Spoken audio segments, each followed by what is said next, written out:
Salut tout le monde, c'est Nas Actu et là on va regarder une story de Nabil El Moudni sur le compte de sa femme où il va faire des nouvelles révélations sur les Marseillais, tout simplement un nouveau scandale. Donc et après je vous dirai ce que j'en pense, n'hésitez pas à mettre un pouce bleu et bon visionnage, il va apporter des preuves, des audios aussi. Salam alaikum la team, j'espère que tout le monde va bien. Aujourd'hui, je vais vous régaler. Aujourd'hui, Nabil colère. Nabil très très colère. Bon, je suppose que vous avez dû voir, ça fait plusieurs semaines que la production des Anges prend cher, prend très très cher. Et attention, je ne les défends pas, à juste titre. Parce que pour moi, une production qui fournit de la drogue à ses candidats, une production qui paye plus les femmes pour qu'elles couchent, parce que c'est clairement ce qui a été dit sur Touche pas à mon poste, une production qui côtoie l'acharnement Ouais mais c'est ce qui a été dit, mais est-ce que c'est vrai? Bref. sur autrui, bah, c'est une production qui mérite d'être descendue comme la production a été descendue.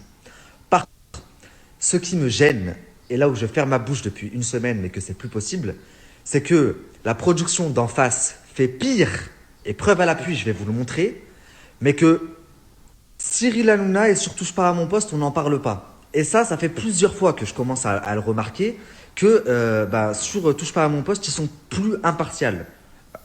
Passé un moment, ils l'étaient, mais depuis plusieurs mois, voire un an, ils ne le sont plus du tout. Dès qu'il s'agit de la production de W9, et voilà qu'il faut les mettre en bombe, ou les candidats, pareil, on les met en bombe. Dès qu'il s'agit des concurrents, on tape dessus. Donc à un moment donné, il ne faut pas prendre les gens pour des cons. Je pense qu'on a tout compris que Cyril Hanouna avait des intérêts avec Banijé Productions. Ce qui justifierait le fait que, du coup, il prend plaisir limite à taper sur la production d'Energy 12 et épargner celle de W9. Et ça l'arrange bien parce que ce qui est sorti là, en l'occurrence, la dénonciation, ce que Angel, Rania, Rawel ont dénoncé, concernait la production d'Energy 12. Mais moi, aujourd'hui, ce que je vais dénoncer, ça va concerner la production de W9. Et tout comme Rawel, Rania ont sorti des preuves, je vais sortir des preuves. Ok? Et des preuves très très graves. Hein. Donc, tous les sujets qui ont été traités sur TPMP concernant la grosse équipe, je vais traiter les mêmes, mais concernant Banijé Productions. Donc, il a été abordé, quelqu'un a dit sur TPMP que les filles étaient plus payées pour coucher. Moi, ce que je vais dénoncer chez W9, c'est le fait que le producteur profite de sa position pour coucher. Et preuve à l'appui, parce qu'il y a une semaine de ça, je vous ai fait une story, mais je vous ai pas tout mis. Donc, preuve à l'appui, ce soir, je vais vous en mettre des preuves. Autre chose que je vais dénoncer, la drogue sur le programme.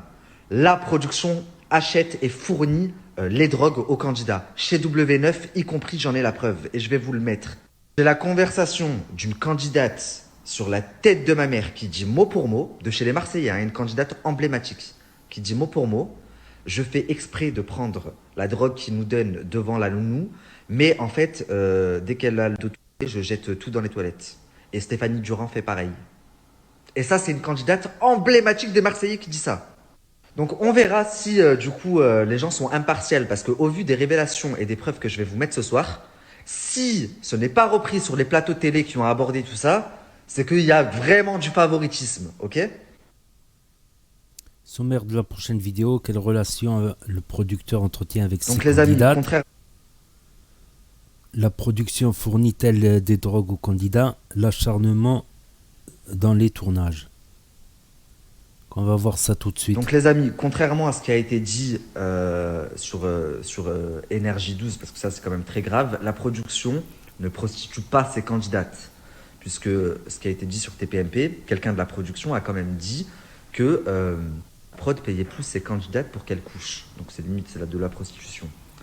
Chez W9, ça se passe pas comme ça. Par contre, la production de ce que j'ai compris, se taperait pas mal de candidates et aurait des comportements très très déplacés.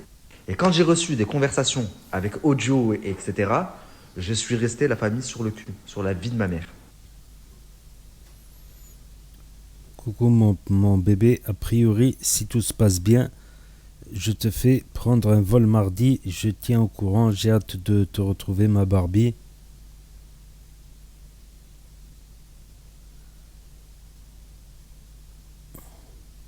Je vous mets simplement l'eau à la bouche un petit peu, mais comme vous pouvez le voir là dans les captures, Donc le producteur est en train de parler avec une de ses candidates. Je ne sais pas pour vous, mais en 2020 ou en 2021, personne n'appartient à personne en fait. L'être humain ne peut pas appartenir à quelqu'un. D'accord? On ne dit pas à quelqu'un tu m'appartiens à vie, t'es à moi. Je ne sais pas c'est quoi cette mentalité, mais si la production réfléchit comme ça et pense comme ça, bah déjà ça en dit long. Donc soyez attentifs à la vidéo de ce soir, vraiment. Donc elle arrive là dans cette vidéo, la vidéo de ce soir. Vous imaginez quand même si votre patron, il vous dit, mon bébé, tu me manques ma Barbie, je te vois bientôt, t'es à moi, tu m'appartiens, à vie tu m'appartiens. C'est quand même très très chaud. Un patron ne parle pas comme ça avec son employé, on est d'accord. Et c'est pas parce que ils font de la télé que ça change. Non, pas du tout. Tu peux avoir une proximité proche de ton patron, mais il y a proche et proche. Pour quelqu'un qui ne sort pas quand 23 ans, j'étais une gamine, bref, en soit. Et je sais qu'un jour, il y a quelqu'un qui avait ramené de la drogue à la maison. Donc, bref, Julien, il avait nous et tout, etc. Donc, ça, c'est obligé que c'est quelqu'un de la prod qui a ramené, mais il n'a pas dit qui parce que je pense qu'il ne voulait pas que quelqu'un de la production ait des problèmes. Après, je sais qu'il y a aussi de la C qui a tourné. Je sais qu'il y en avait parce que, bref, j'ai vu certains candidats. Dont je dirais pas le nom parce que, bon, ça, c'est leur problème, tu vois. Mais qui en avaient, tu vois, quand même fouiller au cas où et tout. D'avoir voulu l'arnaquer, d'avoir voulu le foutre dans la merde avec Magali par rapport à ce Renoir-là. Et Kevin, il a essayé de s'en sortir par tous les moyens, va appeler Magali et lui faire dire des trucs qui n'étaient pas vrais. Et du coup, Julien, il l'a mal pris. Je sais pas. Écoute, des embrouilles de déchirés, il pleure parce qu'il était déchiré. Je sais pas ce qui est vrai, je sais pas ce qui est faux, je sais pas ce qu'on me raconte. J'ai Julien au téléphone une fois toutes les 5 heures, 2 secondes. Je sais pas, ça me saoule en fait. J'ai cru comprendre que Julien avait mis une gifle à Kevin. Mais c'est Paga qui m'a dit ça déchiré. Alors moi je comprends plus, chérie. Hein. Donc j'attends d'avoir Julien au téléphone dans 1 heure pour qu'il m'explique tout, parce qu'il peut pas parler, mais en ligne. Donc, grosse info, Paga aurait dit que Julien Tanti a mis une gifle à Kevin, le mec de Carla Moreau. Donc, grosse info. Et concernant l'autre info de la C, donc, elle a vu que des gens ont de la C et que pourtant ils sont fouillés et tout ça, mais je vais te dire, un consommateur de drogue, il connaît très bien les planques. Comme on dit, on n'apprend pas au singe à faire la grimace, donc c'est possible qu'ils connaissent très très bien, qu'ils la planquent très bien. Je pense pas qu'une production aurait intérêt à fournir de la C, parce que tout le monde sait que le principal risque de la C, c'est l'arrêt cardiaque instantané, la mort subite. Donc si le mec il a un arrêt cardiaque, il dort tout seul dans son lit, le lendemain on retrouve un macabé, ça la foutrait mal pour la production, tu vois, je pense. Je pense que c'est un risque. Imagine-toi que le mec, il a une malformation cardiaque, mais il ne le savait pas. Et imagine-toi que le mec, il a des trucs cardiaques, mais des problèmes cardiaques, mais il ne le sait pas. La C, ça peut mettre un finish him, niveau cardiaque. Donc c'est le principal risque de la C, de la coque, c'est la mort. C'est la mort, tout simplement. Donc je reste sceptique, j'attends de regarder les preuves, d'écouter les audios, tout ça, on continue la vidéo. Amis, ce soir, je vais vous démontrer dans un premier temps que ce sont des grands drogués, que ce soit en tournage ou à l'extérieur, et que ça n'a jamais dérangé la production. Donc je ne comprends pas pourquoi est-ce qu'on dénonce une production et laisse tranquille une autre production. Comme vous pouvez le constater, et encore, c'est l'entracte, je vous mets l'eau à la bouche comme je vous l'ai dit, ce n'est pas ma voix, vous avez tous reconnu la voix. D'accord. Après la C, on va dire, c'est un peu la drogue des riches.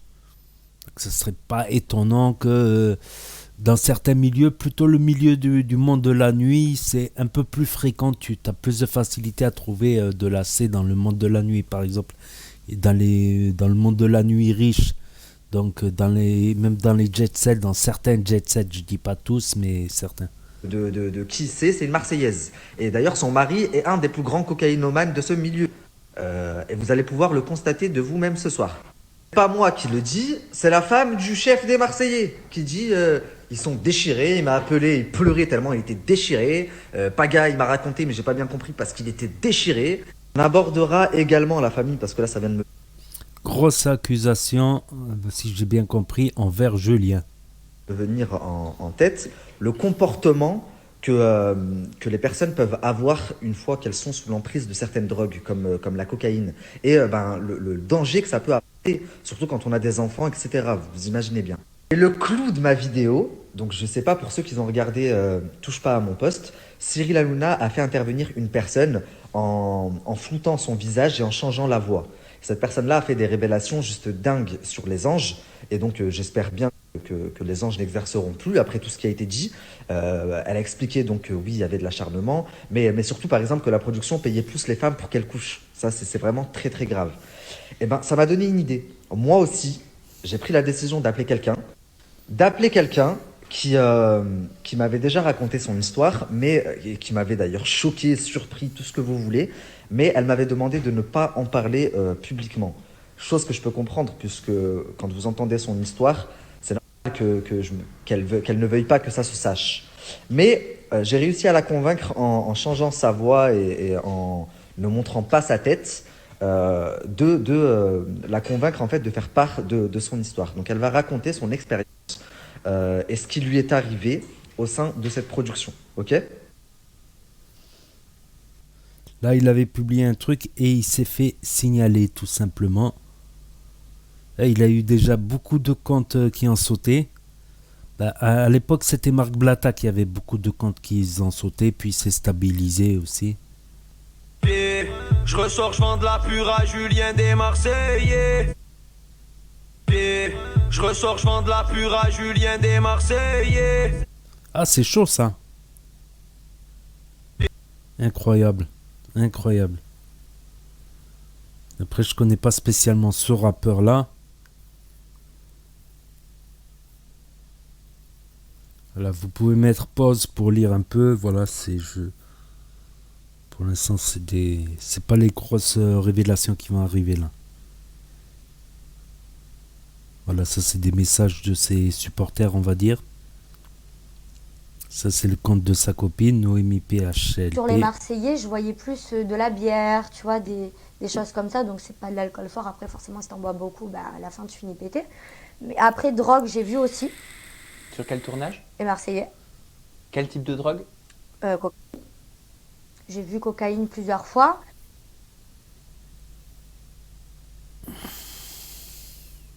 Donc comme j'ai dit, ça peut être eux ça peut être des candidats de leur propre initiative qu'ils en ont coffré, qu'ils en ont fait rentrer. Pour l'instant, je reste sceptique, antiseptique. Bon, les amis, avant de vous partager le témoignage anonyme de la personne donc, qui souhaite témoigner, je tiens quand même à vous partager quelques témoignages qui affirment ne jamais avoir vu de drogue en tournage. Puisque c'est important d'avoir quand même un poids et un contrepoids. Je ne vais pas que accabler non plus. Je vais te répondre maintenant, comme ça sera fait, ça sera mieux. Alors, premièrement, l'histoire de la drogue, je ne sais pas du tout qui est cette fille, je ne la connais pas.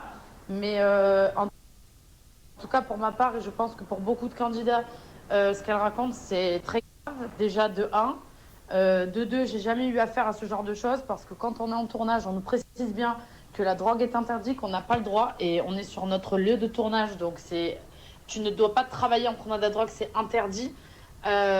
J'ai jamais entendu qu'il y a la production qui a aidé certains candidats à trouver de la drogue. Ça, c'est pas possible parce qu'en plus, ça dépend dans le pays dans lequel tu tournes. Si tu tournes ton émission, c'est-à-dire par exemple si c'est au Mexique ou ça dépend n'importe où, mais même de partout puisque la drogue est interdite. Si tu te fais attraper avec de la drogue, tu vas directement en prison. Donc les productions ne peuvent pas risquer de laisser les candidats et de les aider à trouver de la drogue parce que même eux peuvent être emmerdés. Donc c'est un peu débile ce qui a été dit. Je sais pas. Je suis pas du tout d'accord avec. Des fois, j'ai eu des expériences dans la télé qui n'ont pas été terribles. Là, c'est vraiment dire n'importe quoi parce qu'on n'a pas le droit. C'est interdit autant eux, nous que tout ça. Donc voilà ma réponse par rapport à la drogue. Non. Deuxième chose, par rapport à l'alcool, c'est vrai que ça dépend les émissions. Souvent, bien évidemment, et les gens qui boivent un petit peu d'alcool le savent, quand tu bois de l'alcool, tu es un peu plus désinhibé, tu parles un peu plus facilement, etc. Donc oui, quand il y a des soirées, quand il y a des choses, les productions mettent de l'alcool, mais ça dépend des productions. Moi, je sais qu'ils limitent, justement, pour éviter que ça soit trop, après que les candidats soient trop bourrés, entre guillemets. Ils essayent de limiter, d'en donner un petit peu, parce que voilà, parce qu'ils veulent pas que les candidats finissent dans des états catastrophiques. Mais bien évidemment, qu'en soirée, souvent, il y a de l'alcool parce que ça permet... je vais donner un exemple. Un candidat, par Ouais, imagine-toi bébé ou comment est-il en train de vomir. Ça passe. Lol. exemple, qui vient de démarrer dans la télé, qui est pas trop à l'aise, etc., automatiquement, s'il boit un verre ou deux, il va se sentir un peu plus à l'aise, il va peut-être plus parler, il va plus se rapprocher de quelqu'un. Donc ça permet qu'il y ait... Ça a l'air que moi, dans tous les programmes que j'ai fait, donc dans les Marseillais, il n'y a pas de drogue, c'est interdit. Voilà, il n'y a personne qui se drogue, c'est interdiction. J'en peux plus. Tu sais quoi, j'en peux plus. Par contre, je te le jure sur le bon Dieu tout-puissant que l'alcool, c'est restreint. Genre quand on sort, on a le droit à 1-2 verres maximum qui est contrôlé par la prod. On n'a pas le droit de se déchirer la gueule, on n'a pas du tout de l'alcool à disposition. Je te jure vraiment pas. Sur la tête de ma mère, sur la tête de mes 4 neveux que je mens pas. Donc la première question, elle concerne une apparition d'Émilie Amar à Touche pas à mon poste, qui a déclaré que pendant les tournages, donc certains candidats se droguaient, que le staff était au courant et qu'il les accompagnait même pour chercher leur drogue. Donc la question est, est-ce que toi tu as déjà vu lors d'un de tes tournages, étant donné que tu en as beaucoup fait, un candidat se droguer? Coucou Nabil, j'espère que tu vas bien. Alors oui, c'est avec plaisir que je répondrai à ta question, même si je pense ne pas t'apporter beaucoup de réponses. Là, je ne sais pas comment ça se passe actuellement dans les tournages, parce que ça fait 2 ans que je suis plus partie en tournage. Mais avec l'expérience que j'ai vécue, je peux juste te dire que je sais que la prod avait beaucoup d'autorité par rapport à ça. Ça veut dire qu'on pouvait être même viré du tournage si ils nous surprenaient avec de la drogue. Moi, pour ma part, je ne m'y suis jamais intéressée parce que je n'en prends pas. Je sais que quelques candidats se démerdaient pour essayer d'en avoir, mais voilà, c'était vraiment minime. Et je sais que par rapport à ça, c'était très très strict, en tout cas chez nous, chez W9. Et donc, de ce que j'ai vécu, je ne pense pas que la production accompagnerait les candidats à prendre de la drogue ou en acheter ou le rapporter, parce que c'était vraiment formellement interdit. Et voilà, après je sais pas ce qu'ils faisaient de leur côté les candidats, mais en tout cas moi, dans tous les tournages que j'ai faits, il n'y a jamais eu de souci avec ça. Voilà, même au niveau club, quand on sortait en club, ils avaient droit qu'à une bouteille d'alcool, pas plus, parce que sinon les images étaient juste intournables. Avec toi. Je te jure, Julien, arrête-toi de suite. Tu m'invites au restaurant, tu fais le malin, tu fais le mec lover et tout. Vas-y, va t'amuser. Va faire le concert derrière, va faire les violons, tu vois. Écoute-moi bien. Ici, t'es chez moi. Tu fermes ta gueule, t'es chez moi. Tu as compris? Ici, chez moi, tu fermes ta gueule. Ferme ta gueule, t'assois. Sur tout le trajet, on se dispute, on s'insulte. Vas-y, je te jure que si je lui rentre pas dedans maintenant, je le ferai jamais. C'est bon. Si je... Voilà. Là, je me dis, mais c'est bon, j'ai rien à faire ici, j'ai rien à faire à Rio, je sais pas pourquoi je les rejoins. Je veux rentrer chez moi, je peux plus, j'arrive plus. Les Marseillais au Brésil, ça remonte quand même. C'est vrai que j'avoue là, elle avait l'air bourrée. Franchement, c'est pas 1 ou 2 verres qui te met dans un état comme ça, où tu te lèves, tu veux Zama le frapper, je vais te frapper. Hein? Non, là, c'était un peu plus que 2 verres quand même. C'était un peu plus. Oh, les pauvres neveux.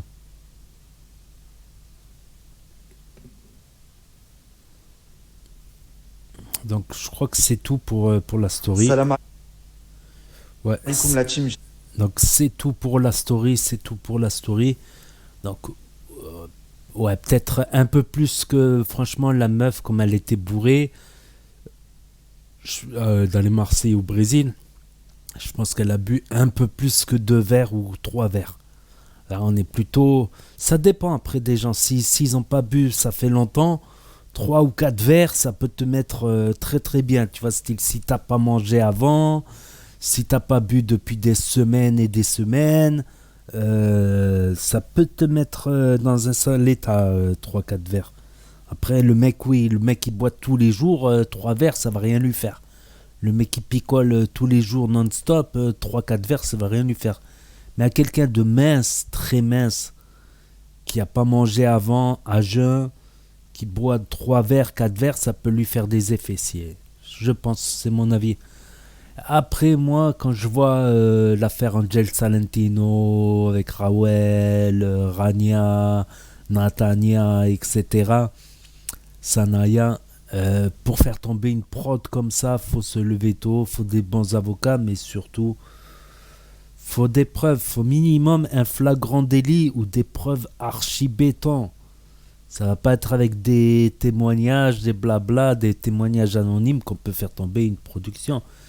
Puis j'y crois pas, tu vois, je pense que les émissions comme Les Anges ou Les Marseillais tiennent à leur image. Une image, voilà, ils veulent pas d'image style drogue, bébé où se retrouve en prison au Pakistan, t'imagines un truc comme ça? Bébé prend 20 ans au Pakistan pour un bout de shit. Non mais je dis ça pour rire. T'imagines? Les Marseillais au Pakistan, bébé prend 20 ans au Pakistan, en Turquie ou au Pakistan. Imagine-toi, bébé a pris 20 ans pour un bout de shit. Ça ferait la une de tous les journaux télévisés. Le président, il devra demander une extradition. Mais après, je connais le milieu, on va dire, quand j'étais plus jeune. Je sais que je suis même rentré au commissariat avec du produit, de la fumette, et je suis même ressorti du commissariat avec de la fumette qu'ils n'ont pas trouvé. J'avais très bien planqué. Donc, après, oui, peut-être que tu peux trouver un ou deux malins, mais moi, par exemple, même si j'étais fumeur, tu vois, j'ai même arrêté de fumer pour un travail où j'étais payé à 2000 € par mois. Rien que pour 2000 € par mois, en fait, j'étais payé à rien foutre, en fait, à surveiller. Rien que pour 2000 € par mois, je savais qu'il y avait des contrôles d'urine, j'ai arrêté de fumer le poro. J'ai arrêté de fumer l'herbe. Et ça remonte. Et j'ai trouvé ça pas plus mal. Au bout de quelques mois, j'ai trouvé que je me sentais mieux. J'étais moins parano, moins énervé tout le temps. Et j'ai continué. Alors moi, si je suis à la place d'un candidat, à moins de ne pas avoir de cerveau, il y en a qui n'ont pas de cerveau, mais je ne prendrai pas le risque. Je sais qu'au bout, les plus gros influenceurs qui sortent de télé-réalité, c'est des salaires à 100 000 € par mois. Alors moi déjà, pour 2000 € par mois, j'ai fait un effort. Mais alors, pour 100 000 €, non mais après, c'est pas tous les influenceurs qui gagnent 100 000 € par mois. On va dire c'est les 200 000 € par mois, c'est les plus grosses stars des télé-réalités. Voilà, c'est les Ronaldo et Messi de la télé-réalité qui gagne des sommes comme ça. C'est pas un petit influenceur qui a fait une télé-réalité il y a 3 ans, il y a 4 ans. Il fait 2-3 placements de produits. C'est limite s'il se fait moins qu'un SMIG avec 3 placements de produits par mois. Vous comprenez ce que je veux dire? C'est pas que tu es influenceur, que tu as fait une télé, que tu gagnes 200 000. Après, ceux qui ont fait 10 télés d'affilée, oui, ils gagnent cher. Ils prennent cher. Voilà, donc pour moi c'est pas logique, tu vois, c'est pas logique. Si demain j'étais engagé dans une télé-réalité, je prendrais pas le risque de me faire virer. Voilà. Après, voilà, faut des preuves solides. Pour l'instant, même quelque part, comment il s'appelle, il a raison, Nabil El Moudi, d'utiliser le conditionnel. Il a dit il se pourrait qu'il y ait de la drogue. Il n'a pas dit il y a de la drogue dans les Marseillais. Il se pourrait qu'il y aurait eu de la drogue. Il se pourrait. Et après, c'est comme tout. Voilà, s'il y en a un qui veut faire le malin, comme j'ai dit, moi je suis rentré avec de l'herbe au commissariat et je suis ressorti. Ils n'ont même pas trouvé un bout de fumette. Donc, s'il y en a un qui veut faire le malin, il connaît le vice, il sait comment cacher, ils savent comment faire, tu vois, les consommateurs. Ils savent comment faire pour être discret. C'est possible. Je dis pas que c'est pas impossible, mais que ça vient de de la direction, comme j'ai dit. Imagine-toi, bébé, oui, il se fait attraper avec un stick en Turquie, il prend 20 ans sur le tournage en Turquie. Non mais imagine, juste imagine. Je dis pas, je sais pas si bébé ou il fume pas bébé, ou, tu comprends? Moi je sais pas. Mais je dis ça comme ça parce que bébé ou il me fait marrer. C'est celui qui fait le plus marrer dans les Marseillais là, à Dubaï. Faudrait que je revisionne quelques épisodes que j'ai pas regardés.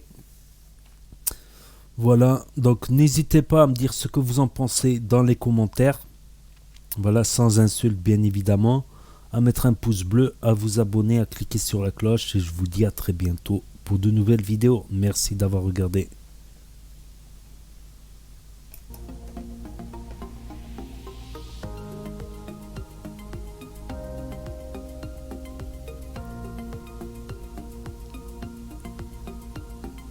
Alors vous pouvez regarder les autres vidéos aussi si vous voulez, qui s'affichent si vous êtes sur PC.